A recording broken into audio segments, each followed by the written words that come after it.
All right. It is officially November. We have flipped the calendar to November. And call to action for all of you jumping in. Please comment below when the appropriate time to start listening to Christmas music is. I believe it's now. Pat, your take? Can't believe you disrespect the Pilgrims like that. That is my take. Let's give it a few weeks. Let's let November play out. How about we? November 1. Getting aggressive over there, Billy Ray. I only have one speed, and it's full speed. We are the Sons of Saturday.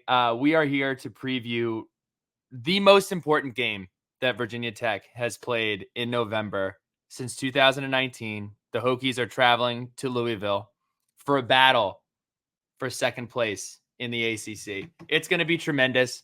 We cannot wait for it. But I do, before we get started, want to talk about something that was on the timeline today. We mentioned it briefly on the last podcast. We shout out to our film crew, Chris and Eric. We started dropping some hints on the content to come.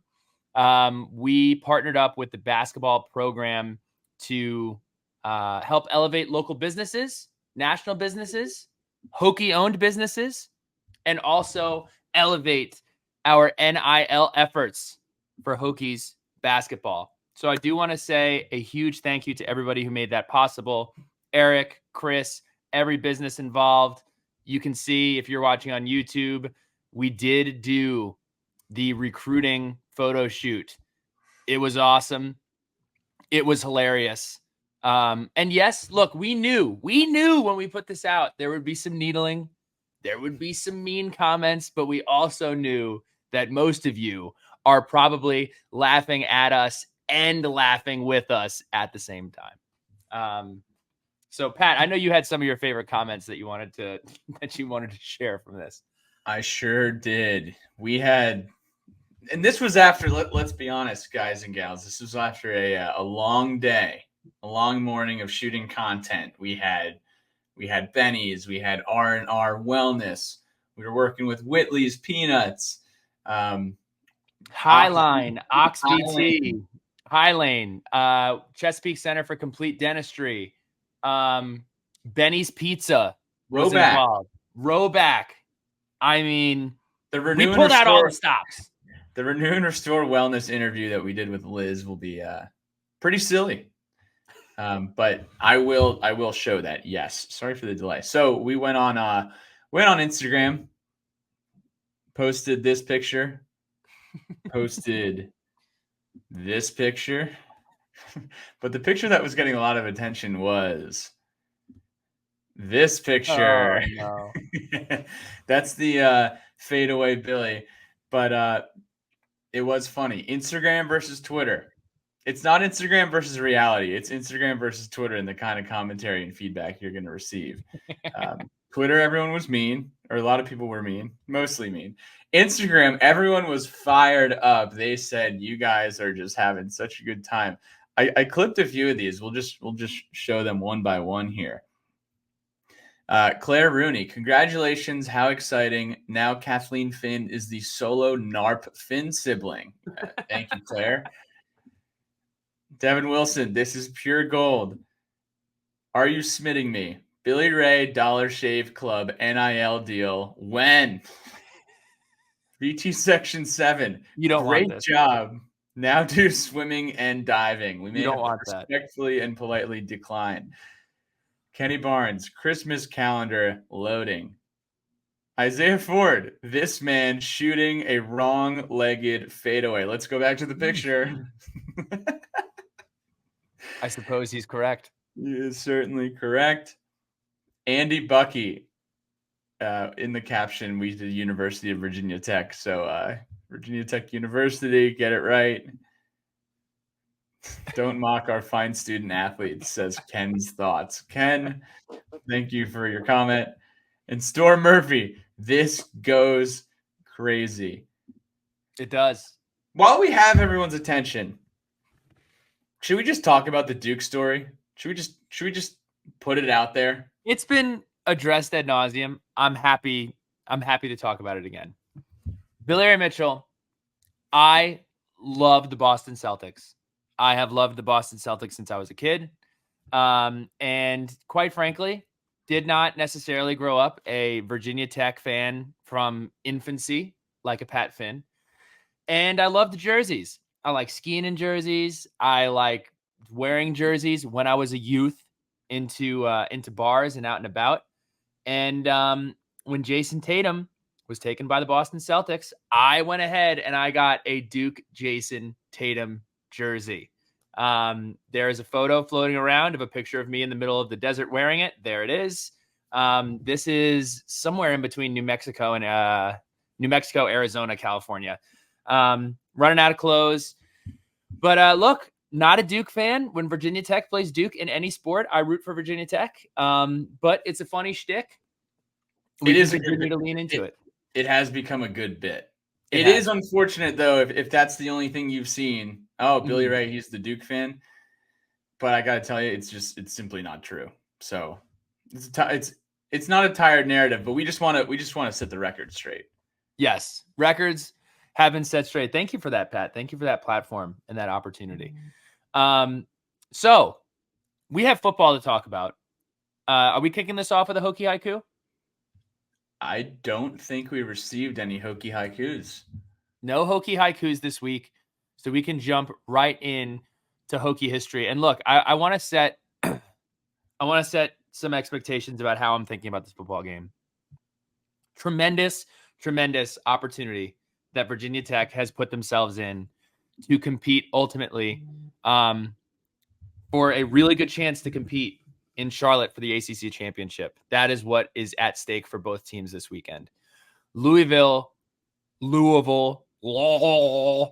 is a really, really good football team. And I cannot wait to see how we stack up. This is a great opportunity for us as a measuring stick game. Are we ahead of schedule? How do we compete against a team that recruits at a pretty high level, has done a great job in the portal? And it's just awesome to be even having this conversation. Past that, we talk about this as well. If I am talking about the ACC championship as a possibility, that is not going to defray the team's focus from focusing on beating Louisville. So I will not remain calm. I will not stay focused on the task at hand, because the task at hand is for us to address what is at stake, and that is what we are doing. So without further ado, Pat Finn, as you do, and you do fantastically, let's jump into Hokey history. So Louisville wouldn't call them a rival, even though this is a border war. This is our second time playing Louisville since they joined the ACC, and we actually have not hosted them at Lane Stadium yet since they have joined the ACC. This is the first meeting since 2020 when we played them at their stadium in front of virtually no one during COVID, and this is the ninth time that we have played Louisville in football, where we hold a 6-2 series lead. Now, there's really just two games that stand out here. The 2020 game that I mentioned earlier, where Hendon Hooker had a pretty solid game. Tech won 42-35. Khalil Herbert had an awesome game as well, 150 yards on the ground. Tavion had an awesome day. I know that this was when they had Malik Cunningham. They had Tutu Atwell. Devin Taylor had a pick this game. It was kind of a weird time, though. I really think any game in 2020, just kind of have a hard time remembering it. Trey Turner had an awesome day as well at Louisville in 2020. The game that most Hokie fans will have more vivid memories of was the 2005 Gator Bowl, which was actually on January 2nd, 2006. This is one of the best and most talented teams Virginia Tech really ever put together. You had Marcus Vick at quarterback. You had a nasty defense. You had solid receiving core. And then, really what happened in this game was that Justin Hamilton and Daryl Tapp and the rest of Virginia Tech defense. James Anderson, Roland Minor, Brandon Flowers, Jimmy Williams. Guys just got after it. Hunter Cantwell, quarterback for Louisville, got absolutely destroyed on this day, threw 3 picks. And there was that one image, I wish we pulled it up here, but where J-Ham and Tap are just crushing Cantwell. And he has a plug for his nose because it was bleeding so much. And it was just in the air because they had dislodged it on a hit. Marcus Vick ended up getting kicked off the team after this day from stomping on Elvis Dumerville's calf. And Jimmy Williams also did get ejected in this game, which was unfortunate because you had a talented team, and the game really was more about the disciplinary actions that took place post game than it was about getting a nice win over a ranked team in Jacksonville to end the season. But Tech won. One thing. Oh, go ahead. I have one thing about Elvis Dumerville. Yeah. So, I mean, the defense had an awesome day. The things that people remember from this day, 3 things, in my opinion. Jimmy Williams got kicked out. Marcus Vick stomped on Dumerville's leg, and Hamilton and Daryl Tapp and the rest of the defense just destroying Hunter Cantwell. Elvis Dumerville in 2005. I came across this stat when we were doing Kenny Canham Gate a couple weeks ago. Elvis Dumerville had 20 sacks in 2005. Elvis Dumerville, you want to watch some fun film? Go pull up Elvis Dumerville from 2005. Absolutely dominant. He was for Louisville. So that's my only fact there. Storylines. So I figured to kick this off with a couple of fun storylines that don't really affect this game, but they're fun. Number 1, Louisville basketball, which is in absolute hell. They are just in a tough spot. Coach Pitino left them with some hamstringing with his recruiting. As I always say with situations like this, if you go ahead and you ask Louisville fans, was it worth it? They would say yes. But Louisville lost a game against Kentucky Wesleyan. Who's that? It's a Division II school that went to the Yum Center and defeated Louisville. WTFC. What the F, Cardinals? Pretty crazy. Not a really good look for you all. And then the second storyline, Tyler Bowen did indeed shave his beard. So that is another noteworthy storyline. But let's jump into some of the real stuff here. Doug Bowman tweeted this earlier. Virginia Tech's game at Louisville will be the 5th game they've played with legit championship implications since 2013. So 5 times in a decade, once every other year. Huge bummer. 2013 is the year that I went off to college. So ever since, I've been an adult, we have not really had that many chances of being in a championship. However, he did list 4 of them. And we're going to go back and do a little bit more Hokie history. UVA 2019, which was a loss. Miami 2017, which was a loss. Georgia Tech 2016, which was a loss. And Boston College on the road in 2013, which was also a loss. Ooh. So 0-4 in these situations. It makes sense. We haven't been in a championship in a very long time. Thankfully, we controlled our own destiny even after losing to Georgia Tech in 2016. But starting from the top, Virginia at UVA 2019. We all know about this one. We talk about this one a lot. Couldn't stop Bryce Perkins. He was the best player on the field that day, as Billy Ray always says. And that was kind of it. 39-30. They almost put really good UVA front 7, by the way. I think that gets overlooked with Bryce Perkins. Their front 7 was fantastic that year as well. Yeah, tip your cap to Zane Zandier and Charles Snowden. Snowden was unbelievable. Miami 2017 went to this game. Awful. We turned it over 4 times. Our offense was just awful. We couldn't get anything going. We picked off 3 passes and only scored 10 points.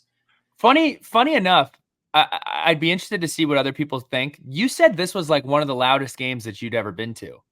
I always like to talk about that because it is silly. truly silly how Miami's fan base is so hot and cold. Even earlier this year when they were ranked, they were 4-0 or whatever. Their stadium was empty. But 2017, you go back to then. Mark Richt was the coach. You had Notre Dame go in there, and they crushed Notre Dame. And then we went in there. I think we went in there like a week or two prior to Notre Dame. I forget what the order was, and they just crushed us. And it was probably the loudest opposing stadium I've been to. I don't know if it's the shape of the stadium, the plexiglass roof, how they keep the sound in, if there's pumping in noise. I But was about to say, or the speakers. It could be that too. Speakers, fraudulent frauds. That was tough. But that was a meaningful football game in November. All of these are meaningful football games in November that Doug listed. 2016, Georgia Tech. One of the ugliest games in Lane Stadium in the last decade. And the score, 30-20, you might not think so. This was an awful showing by Virginia Tech in 2016. However, we looked great. The color palette was phenomenal. Orange chrome helmets, maroon unis, just looked really good. White pants. The field was painted up nice. I mean, it was a dream. Everyone was excited. November 12th, clinch miss, they were calling it. Like, oh, we're gonna win a coastal title today. And Darian Green fumbled the opening kickoff, and we turned it over 4 times that day. We fumbled a snap on an early field goal that was turned over. Georgia Tech just dominated us from then on. We lost this game 30-20, but they had a 30-7 lead in the fourth quarter. It was pure domination by Georgia Tech that day. This one I had to look up and watch YouTube clips of because I couldn't think of it off the top of my head. Boston College, 2013. And just looking at the stat line, I was mightily confused as well. We lost the game 34-27. Logan Thomas, 391 yards through the air and 2 touchdowns. Joshua Stanford, 6 catches, 171 yards. Whoa. However, we could not take care of the football. And we could not stop Andre Williams in the second half. The second half was the Andre Williams show, and it was the Virginia Tech give the ball to the other team show. A few costly turnovers from Logan Thomas late in the game. So that's the 2 deep of Hokie history tonight. We got the Louisville back just 2 games, and then we got 4 games from Doug. Let's hope the 5th time is a charm here. Would really enjoy that because there is a lot at stake. Now, can I ask a question, Pat? As a longstanding Virginia Tech, again, we talked about it earlier. You have loved Virginia Tech for longer than I have. I'm curious of what the thoughts are of Louisville. They're not a rival. They're close. Do we dislike Louisville? Are we neutral? How do we feel? We don't play them enough really for us to get super tied into knots about them. What is the outlook on Louisville? I mean, I loved self-incriminating Bill. Here we go. Can't help myself. I was a big Teddy Two Gloves fan. I loved that team. I thought that team was a ton of fun. I loved their national championship team. They were a ton of fun to watch. But what is the overall feeling towards Louisville from the Virginia Tech fan base? There isn't much of one, to be honest with you. I mean, they would smoke us in basketball, and that was kind of it. Every other year or every year up until recently, they'd come to Castle. We'd go over to the Yum Center. I saw them calling it the Yuck Center after that scrimmage loss. There's not much of a notion or a thought, in my opinion. It's kind of like, hey, we have this like weird cousin relationship where they were in the Big East, but not when we were in the Big East. We never had any overlap. So it was like, hey, Big East buddy, but like, hey, it's like, hey, we went to the same school, but think of it this way. It was probably like, some aspects when a football coach brings in an entire new staff. Yeah. And the old staff and the new staff, they don't work together anymore. So that was us in Louisville in the Big East. Yeah. Pat Finn hates him because he has the Rutgers. He has you have the double dip though. You got him in the ACC now for Virginia Tech. You had him in the Big East with Rutgers. So Pat Finn probably doesn't like Louisville that much. I think more of the Big East Brian Brom era, 2006, ranked number 3, going to Rutgers Stadium on a Thursday night, and you got Rutgers just going to town. One of the best field rushes of all time. Pandemonium in Piscataway. Mike Teal was the better quarterback that night. So, storylines. Louisville has won 9 home games in a row.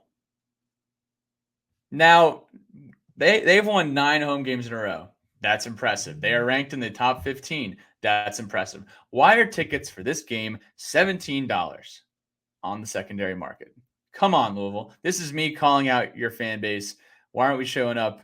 Why is demand for this game so low? It's a 3:30 kick. It's meaningful November football. You guys control your own destiny. What are we doing? You've won 9 games in a row at home. That's the 5th longest streak in the entire country. I mean, that's behind Georgia, Michigan, Tennessee, Washington. If I looked up Michigan, Tennessee, Georgia, Washington's tickets this weekend, I'm sure some of them are in triple digits. Actually, I'm not sure. I haven't looked, but I'm sure they are. I'm sure they are. We're just playing Missouri. I'm sure that's up there. But Louisville has beaten, in order, Georgia Tech, Murray State, Indiana, Boston College, NC State, Notre Dame, and Duke, and lost to Pitt in between the Notre Dame and the Duke victories. At Pitt, Halloween, House of Horrors. You don't want to go there when you're hot. You do not want to go to Akron Stadium. You don't want to go there at all. No. I'll tell you what, the Notre Dame game this year too was a parlay buster. That was when I remember going into the season, I was saying, hey, look, Louisville is going to be pretty good. Like, Louisville is going to be a solid team. When they beat Notre Dame, I was like, oh, Louisville is very good this year. So I remember that. It busted my week that week. Yeah, thankfully didn't parlay Notre Dame. Just had them with given the points and lost. Second place in the ACC at stake. The first ever year where there are no divisions in the Atlantic Coast Conference. But guess what? The coastal chaos that happened last week, aka Georgia Tech beating UNC, we can still call it coastal chaos. Yes, even if they're not in the coastal anymore, they are grandfathered in to coastal chaos verbiage here. Bowl projections as of Monday of this week: Virginia Tech to the Duke's Mayo Bowl, Louisville to the Orange Bowl.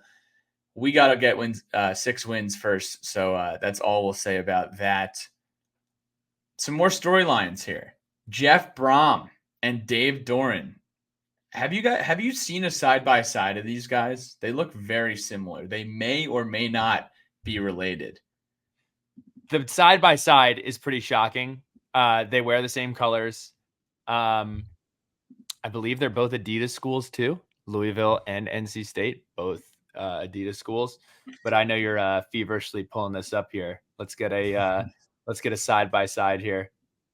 I know I'm trying to get better at my speed here, but let's see. Let's get a look at the image. Okay. Get a little. I mean, it's pretty uncanny. I think Jeff Brom, he's got a little bit of Rick Chocolate in him. He does, Bros. He does. He does have some Rick Chocolate. Yeah. Brian Brom. Is Brian Brom the offensive coordinator? Is that what's going on?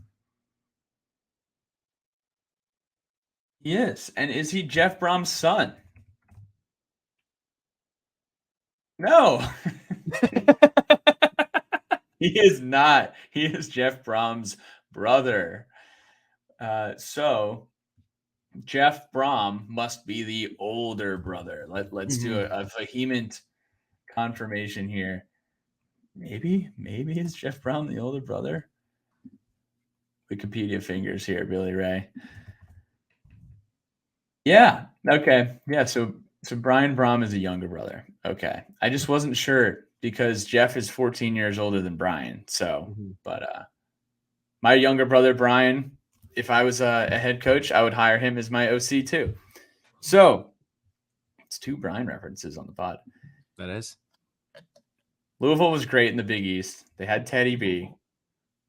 They had Lamar Jackson in the Atlantic Coast Conference. He won the Heisman Trophy in 2016.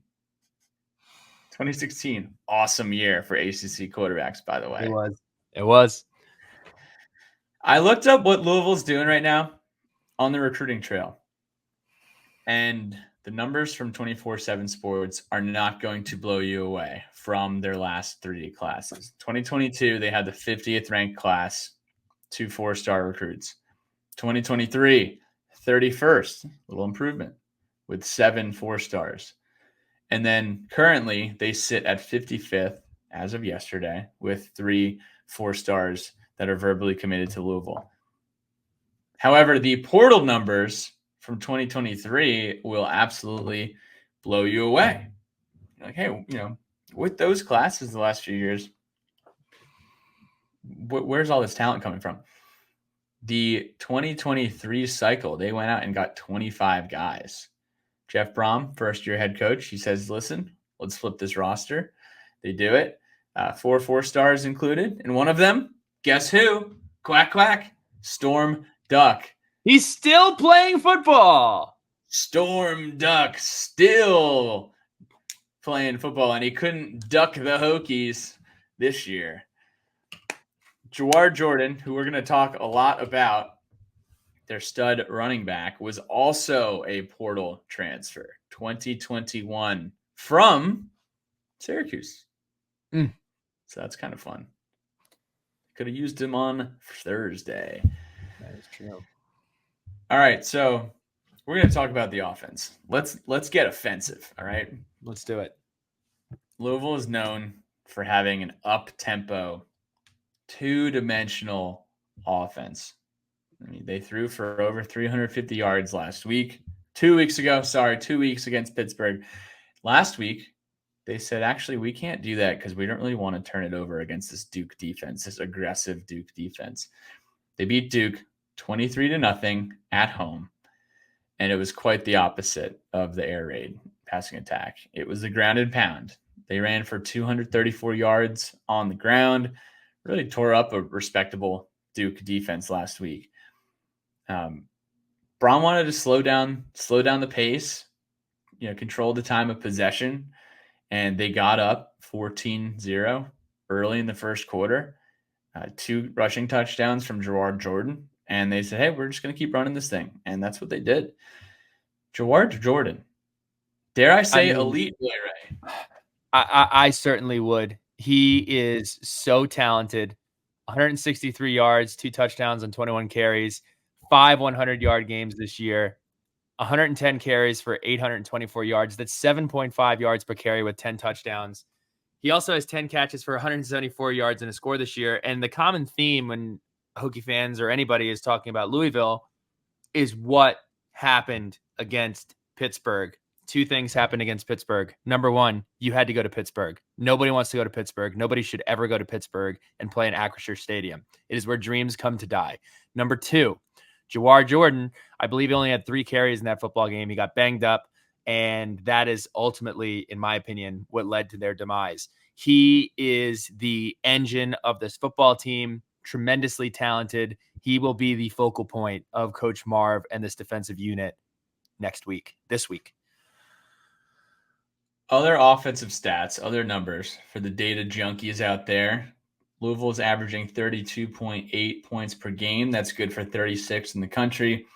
They have the 25th ranked total offense, averaging 447 yards per game, and they are converting 37% of their third downs, which is good for 85th in America. So not great on third downs. We're going to talk about this in keys, but this is one theme that would have scared me a whole lot more, barring last week's performance, but it is still worth talking about. Louisville is 21st in the country in first quarter scoring. They're averaging just about 8 points in the first quarter. In the first quarter, they scored 14 points versus Duke last week. They were all over Duke.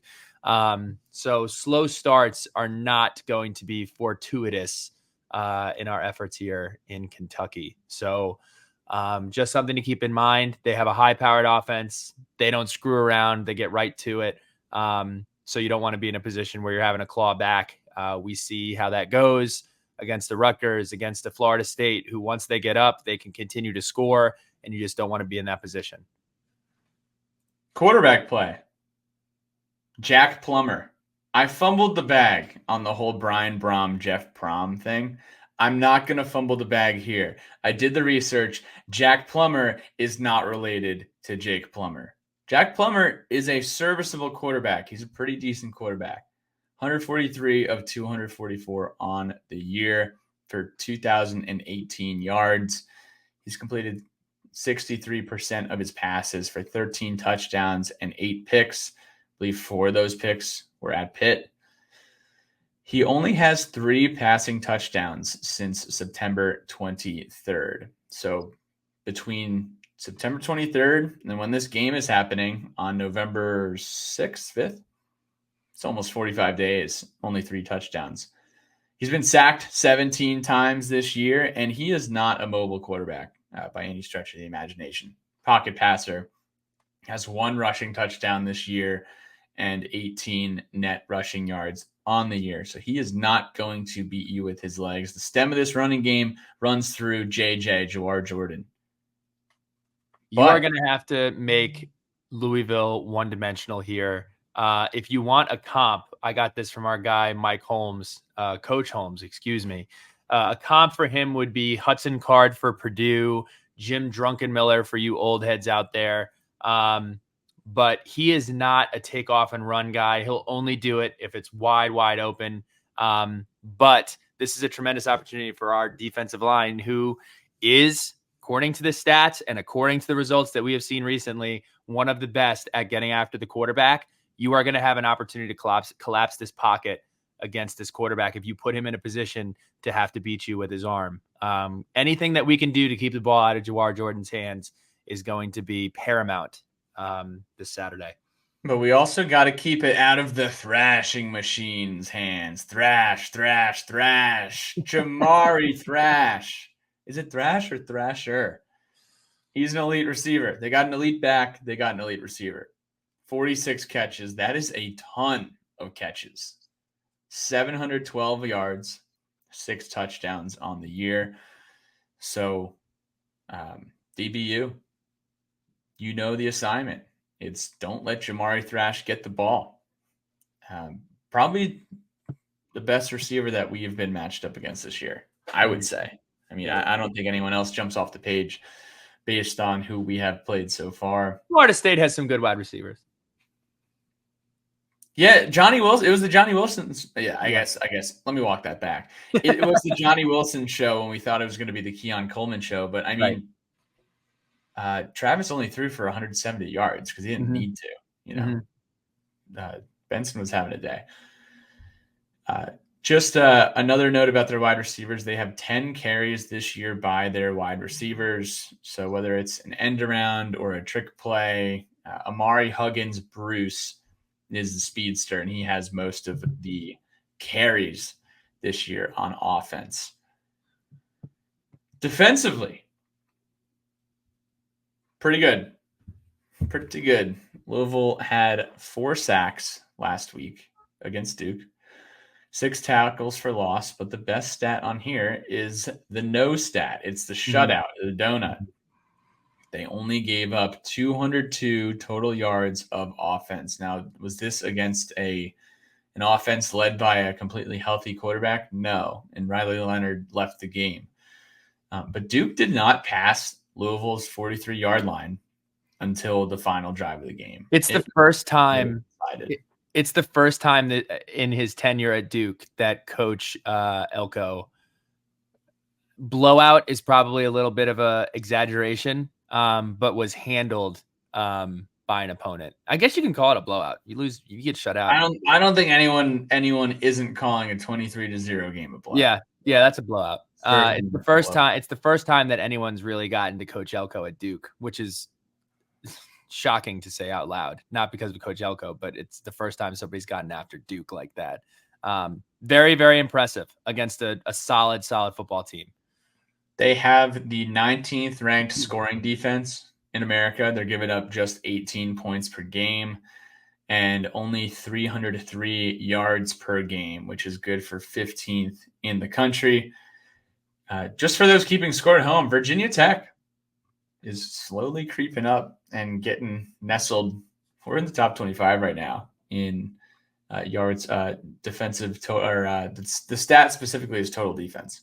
316 yards per game allowed by Virginia Tech. That is good for 21st in the country. Now, some other stats that Louisville is going to capitalize on here that makes me nervous. They are 9th overall in defensive third down percentage. So opponents are only completing and converting on 29% of third down conversions. The red zone defense for Louisville is a top 5. They have the 3rd ranked red zone defense in America. After 14 red zone attempts, there's been 9 scores, and none of them have been field goals. So if you get in the red zone, you're either getting a touchdown or you are missing a field goal. 19 sacks for Louisville's defense, which is pretty middle of the road. Pete B put this on Twitter today. Our red zone offense is bad. Like really bad. I think it's ranked like 121st or 124th in the country, which is not good. Which is why John Love has attempted 17 field goals already this year, because we're stalling out inside of the 20. So that's definitely going to be one of the keys to the game. TJ Quinn is their guy in the middle. Linebacker leads the team with 61 tackles. Their second leading tackler is a defensive back. You guys might know him. His name is Cameron Kelly. What? It's 39 tackles from Cameron Kelly. He is number 2 on the team, as I said. Cameron Kelly and Storm Duck reunited. Reunited. They're crossing paths again. Cameron Kelly. This is no disrespect. It's just the context. 110% committed to Virginia Tech, and then he committed to Auburn. He transferred from Auburn to UNC. He transferred to UNC to UVA. He was at UVA for about 4 months. Literally arrived in December and left in like April. And now he's at Louisville. So ACC Network really needs to do a better job. They could probably save some on budget if they did the ACC tour. If Cameron Kelly has some eligibility left, give him a camera and have him do the tour of all the ACC schools. That could go really well. Really good content idea. I don't know. He might be doing like semester at sea or going abroad next semester or something. Cameron Kelly and Storm Duck, both defensive backs that were at UNC at one point and left. Armani Chapman is now at UNC. See, he had a pick last week late in the game against Georgia Tech. They have their own version of APR on this defensive line at Louisville. His name is Ashton Gillote. Don't know if it's a hard or soft G. 6'3". Get this guy a Razor NIL deal. Yeah, Gillote, the best a man can goat. He's 6'3", 270, defensive end from Boca Raton, Florida. Doesn't have as many sacks as APR. Only has 8.5. APR is 9. 8.5 sacks on the year. 2 forced fumbles. Ranks 6th in the country nationally in getting to the quarterback. So good on him. We are going to be we're going to have our hands full with Ashton Gillote. Special teams. Nothing really stood out to me on special teams here. Brock Travelstead is their kicker. He is 13 of 17 on the year, 4 of 7 from beyond 40 with a long of 53. Speaking of long field goals, Joey Sly hit a 61-yarder on Sunday. Sly bomb. Pretty cool. Pretty awesome. When I was watching the highlights of the Boston College Virginia Tech game from 2013 up in Chestnut Hill, they mentioned how Cody Jernell had hit a 56-yard field goal. So Cody was in Section 5 on Thursday, hanging out with the Barlows. So that was awesome. Keys to the game. before we give you the keys to the game, I'm going to give you the key to your hungry stomach, or the key to your appetite. You give our friends at Benny's a call. You can do that in Charleston. You can do that in Richmond. You can do that in Blacksburg. You can do it at any Benny's location. Give them a call. Order yourself a pie of pizza. Mention Sons of Saturday. You will get $5 off said pie of pizza. Look, we're going to be in Scottsdale this weekend, and we're going to be watching the game down there. I wish that we had the opportunity to order a massive pizza and be the hero of the game watching party. So for all of you that are able, go ahead, get yourself some Benny's. Owned, operated, Virginia Tech grads. We love them. Check them out. Opportunity for you to quench your hunger while we hopefully quench our, or further our, I tried to think of a word. I couldn't come up with one. Quench your hunger, and we'll try to quench our quest for the ACC title. Keys to the game. No Benny's in Scottsdale. We'll quench you with the Jack and Coke and the PBR out there. That's right. My key to the game is pretty simple. Must score points. Flat out, period. Virginia Tech scores touchdowns on roughly 45% of the trips to the red zone. This is ranked 124th in the country. For reference, because everybody likes to laugh at them, for reference, that is 2 spots above Iowa. This past week, tremendous performance, but we finished 5 drives with field goals. That is not going to cut it against this bunch. Have to find a way to convert 7 points when you get a chance to do it. Maybe 8 points. But we have to find a way to punch the ball in the end zone. Again, I feel a lot better about this. That stat is not awesome, largely due to the beginning of the year. I understand we're a completely different football team now, but that has been an issue over the course of the year. Before, we couldn't get the ball in the end zone at all. We were going to the red zone and not getting any points. Now we're getting 3. How can we get 7? Have to find a way to do it. We have to stop the run. I mean, we have to stop their playmakers. You have to limit the connection between the thrashing machine and the plumber. You got a plumber throwing it to a thrashing machine. Nice. And then you have Jawar Jordan, who we've talked about. We need to slow him down. He's like a modern era Michael Bush at Louisville. And then in addition to that, complimentary football. I mean, we can get up here and we could say the same thing every week of how Virginia Tech is going to win a football game, but this team needs to win because of complimentary football. Need to run the football, need to be dangerous in the passing game, but also run the ball. As Kyron Jones knows how dangerous he is. The Yard Dogs need to eat again. I mean, back-to-back weeks, 7 and 8 sacks. Keep that thing rolling. 4 or 5 sacks on Saturday would be pretty awesome. They did say that Jackie Plummer is a statue back there. So let's knock that statue down. But time of possession, limiting turnovers, play complimentary ball, flip the field, tip our caps to Tucker Holloway and Stu Holt, and continuing the positive momentum that special teams is having as well. You get a fake punt first down one week. The next week, you got Tucker, almost putting 3 digits of return yards on the board there. So those are my keys to the game. I am excited. All right, let's talk about the lines here. Virginia Tech opened as a 12.5-point dog. And everyone saw that and said, hey, that's a lot of points. I'm going to jump on that. And they jumped and squashed it down to 9.5.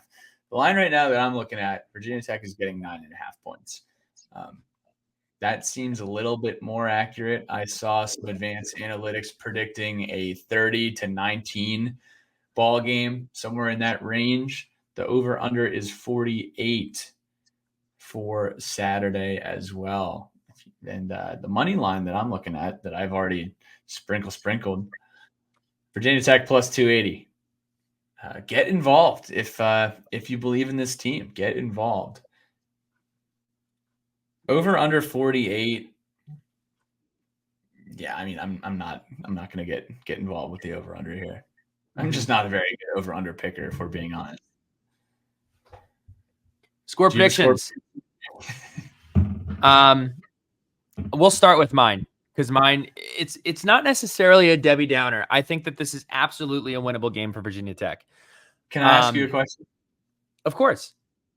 Can you do the higher score first when you read it? I can try. Yes, I can do that. This is absolutely a winnable game for Virginia Tech. It's on the road. It's against a ranked opponent. It's against an opponent who scores a ton of points. This is a big challenge for Kyron Drones, his first time going to a hostile environment like this. It's going to be loud. I think this is a winnable game. I also think we need to put some respect on Louisville's name. So my prediction is Louisville 31, Virginia Tech 24. Obviously, would love to be proven wrong. I think this is a great opportunity for us to see where we are. It's not necessarily a measuring stick as the Florida State game was, where Florida State is just eons and eons and eons more talented than we are right now. That's just the reality of the roster. But that is my prediction.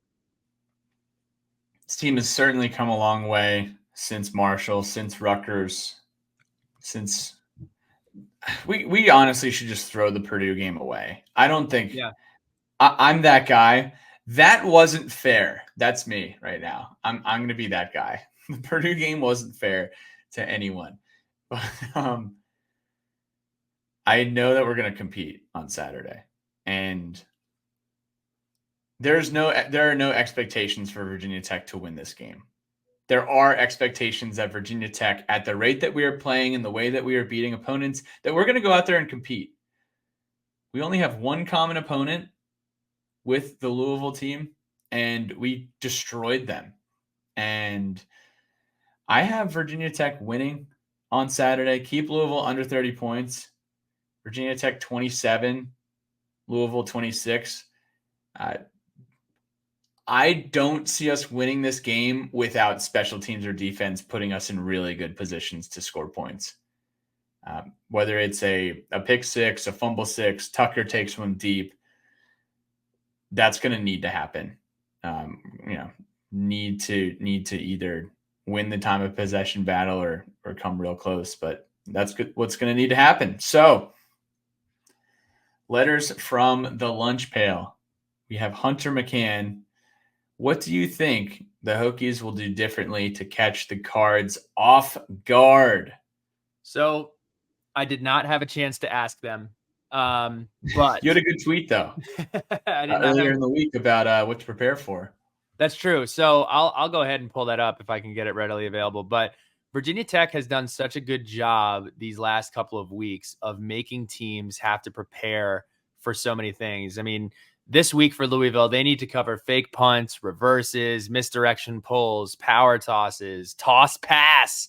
Virginia Tech is a top 15 punt return unit in America. Tucker Holloway is fourth or third as the highest return yards average on punt.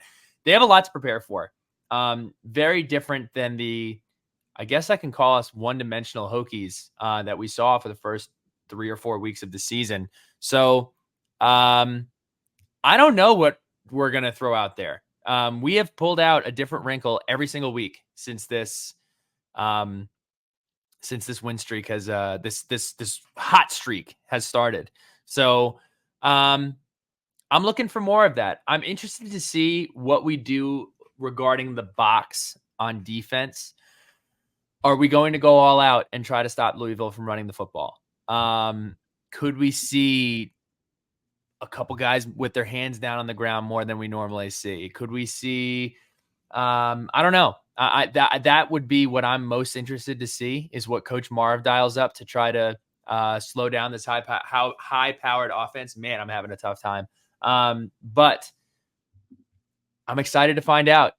This Hokey team has been so fun to see the different looks and the different wrinkles that they throw out there, and I expect more of the same. Look, this is not necessarily like the like Bowling Green going to play the New York Giants. We have a chance to win this game, but you're going to have to do some things to swing the game in your favor on the road. And I'm interested to see what they dial up.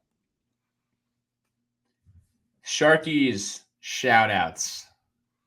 Yeah. I just have to shout out the dads, man. I got to shout out our guy, Bryce Chalkley. I know he was on a wonderful walk with Mason Elsie today, just perusing through the beauty of the Queen City, rocking some paternity leave, hanging out, paternity leave in the leaves that are falling from the sky, maybe listening to some Sons of Saturday. So I appreciate it. Shout out to another dad. We got O'Neal Hagan, whether he is mowing the lawn or he is enjoying some bourbon on his back porch with the television. O'Neal, we love you, and we are thinking about you. I want to shout out Dan Marshall for his new single that came out. It is fire, and it is titled Fire. It is great. Pat, did you compare it? It sounds like Chris Young a little bit. It sounds like Dan Marshall because Dan Marshall's building his own brand. But this could be the hit of the fall. It really could. I felt a little bit of Chris Young. Famous friends, my buddy Jason, he's the sheriff. Kind of felt that little baritone at the beginning of one of the verses of Fire by Dan Marshall. So that's exciting. I did join Bryce and Elsie on a walk earlier this week. Shout out to you. Not a dad. Walked around Dilworth.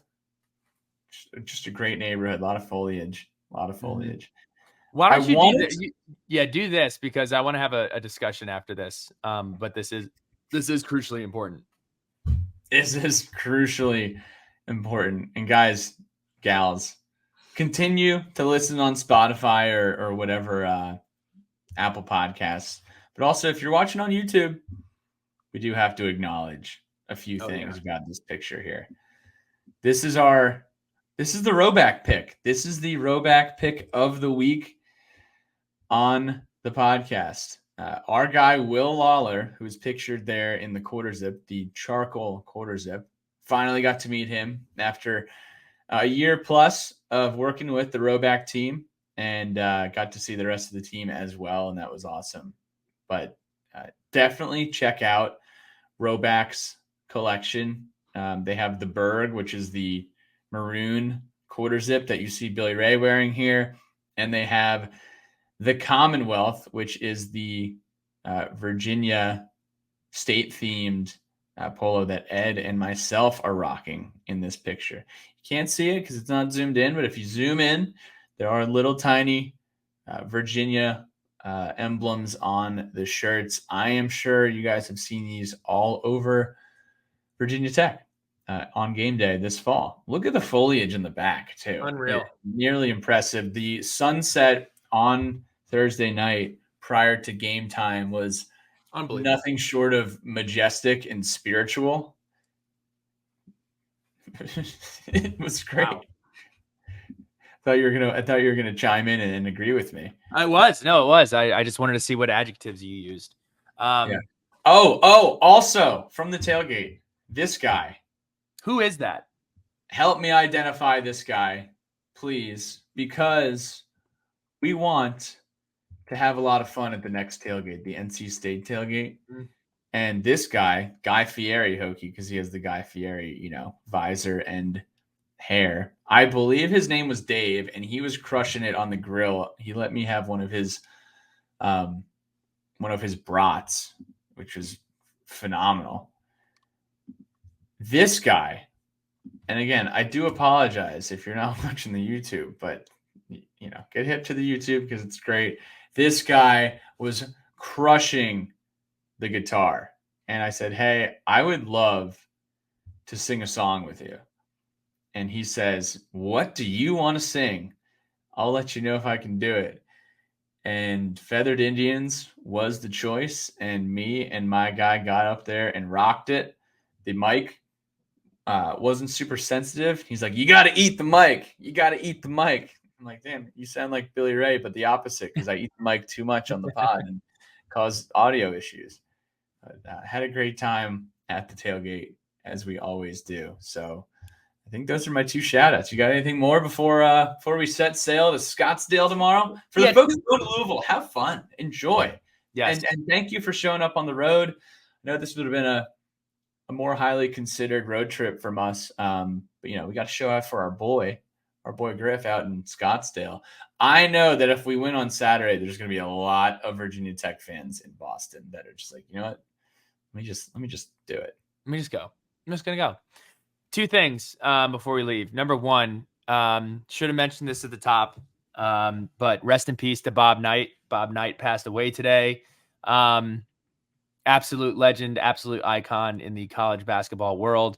So thoughts are with his family, and may he rest in peace. Second one I want to talk about. I don't have like a list or anything I want to go down on. I really just want to talk about this Dabo Swinney thing that happened yesterday. Essentially, I think a lot of people took this opportunity to dunk on Dabo Swinney. I have a couple of thoughts. First and foremost, this guy that called in was an absolute asshat. 110%. You can say that Dabo should, if those of you who are listening and have no idea what I'm talking about, type in Dabo Swinney call. You'll find it. You'll hear the soundbite.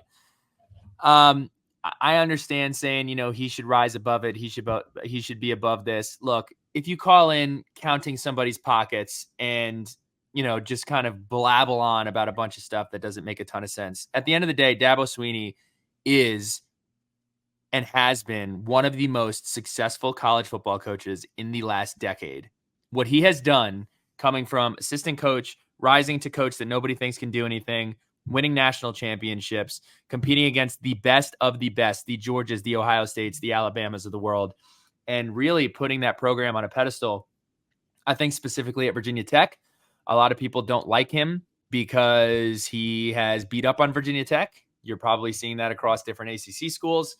But I am Team Dabo on this one. My other observation is I hate that this happens when you win at a clip that you win at. You tune into not enjoying the wins, but you hate the losses and expect to win. Those were my thoughts. Again, Team Dabo. Of course, I think if he can go back in time and handle it a little differently, he may have. But I would, if you are the person who would have handled this call with more grace, raise your hand because you wouldn't have. Those are my thoughts. Silly fans are going to get exposed when they call into radio shows hosted by the coaches. Jason in Arlington, which was, I believe it was in 2008. And thank you, Andy Bitter, for resurfacing the story from Kyle Tucker. That's a throwback. Jason in Arlington was not happy with the offense where we were having triple-digit ranked offenses and top 5, top 10 defenses. And Coach Beamer let him have it in a similar fashion. Probably not as elevated as Dabo. Probably a little bit more respectful for Jason in Arlington. But yeah, this happens. This certainly happens, and it's great entertainment, selfishly, for us to send this to all our Clemson buddies and kind of get their feedback. But these shows are stupid. Like coaches, like this is not a positive, I think, for anybody. This may come off wrong, and this may offend some people, but it's certainly my opinion. Some people just straight up don't deserve to have an elevated opinion like that. I love that everybody can voice their opinion on a platform like Twitter or social media, but this is an example of somebody who gets on and has an opportunity in front of thousands of people to voice a backhanded comment to I don't understand the value add of doing this. I don't think there's any positive that comes from it. No, there's not. There really isn't. Mm-hmm. So that's a podcast. That was a fun preview. We usually don't go this long on previews. Yeah. Excited. Nervous. Feels good to be nervous about a game again. I'm not really nervous. I'm just, I don't know what's going to happen. Yeah. We're going to find out. The next time we talk to you, we will know. Everybody going to Louisville, travel safe. Everybody watching from home, order Benny's if available. Have a fantastic weekend. And we will talk to you soon. By the way, the next thing that you will hear on this feed will not be Pat and BRM. It will be Mike McDaniel and Ed Williams with a Virginia Tech basketball preview. We are really excited about the basketball coverage that we will be providing this season. Totally revamped, multiple content owners who know more about basketball than Pat and I do. Pat and I love basketball. Pat and I will talk basketball, but we're getting some basketball experts to talk to you about basketball. Other than that, beat Louisville, go Hokies, go Bourbon, go sports. We'll talk to you soon. Go Birds, the ones of the Hokey variety.